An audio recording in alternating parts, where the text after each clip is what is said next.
বন্ধুরা good morning. আজকে তো রবিবার সকাল, বেরিয়ে পড়েছি বাজারে অন্যান্য বাঙালির মতো। সঙ্গে থাকো, দেখতে থাকো, যাচ্ছি বাজারে।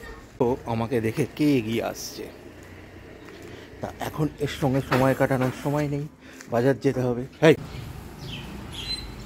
বাজার তো হয়ে গেল, এবার বাড়ি ফেরা, এবং সেটা আমার পছন্দের যান রিক্সা করে।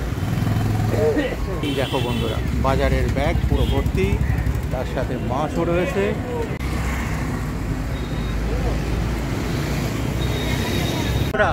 রবিবারের বাজারে সকালবেলা বাবা ছেলেতে বেরিয়ে পড়েছি বেড়াতে। ঠিক বেড়াতে নয়, গুল্লুবাবুর চেক আপ ছিল, মেডিকেল চেক আপ, সেটা করিয়ে নেওয়া হলো। করিয়ে নিয়ে এবার একটু কেনাকাটা আছে, হাঁপাচ্ছি দেখেই বুঝতে পারছো। তা সেই কেনাকাটা সেরে বাড়ি যাব। তোমাদের দিদি তো বাড়িতে রান্না করছে, বললো দা তুমি গুল্লুবাবুর চেক আপটা করিয়ে আনো। আর গুল্লুবাবুকে তো দেখছো বিন্দাস কোলেতে ঘুরে বেড়াচ্ছে, কোলে উঠে। আচ্ছা, তারপর দেখতে থাকো কোথায় যাই।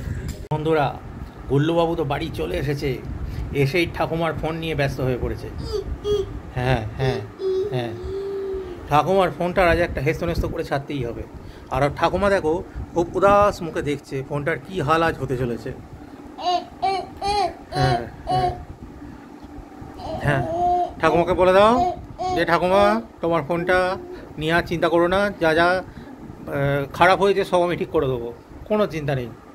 আমাকে আগে স্পেয়ার পার্টসগুলো খুলে দেখে বুঝতে দাও কী আছে ভেতরে, তারপর যা যা গন্ডগোল আছে সব আমি ঠিক করে দেবো, বলে দাও। হুম হুম, ব্যাস।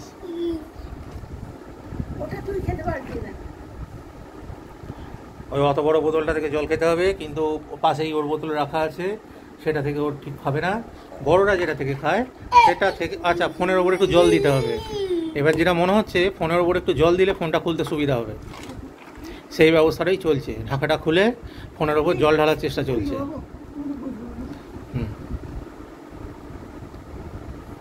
বন্ধুরা, একদম ডিনার রেডি করে চলে এসেছি তোমাদের কাছে, অনেকক্ষণ বাদে যদিও।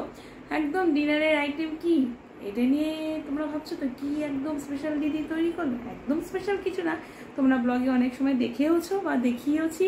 যাই হোক, চলো আজকে ডিনারের মেনু হচ্ছে পরোটা আর এগ তড়কা। চলো একবার দেখিয়ে দিই, কি বলো?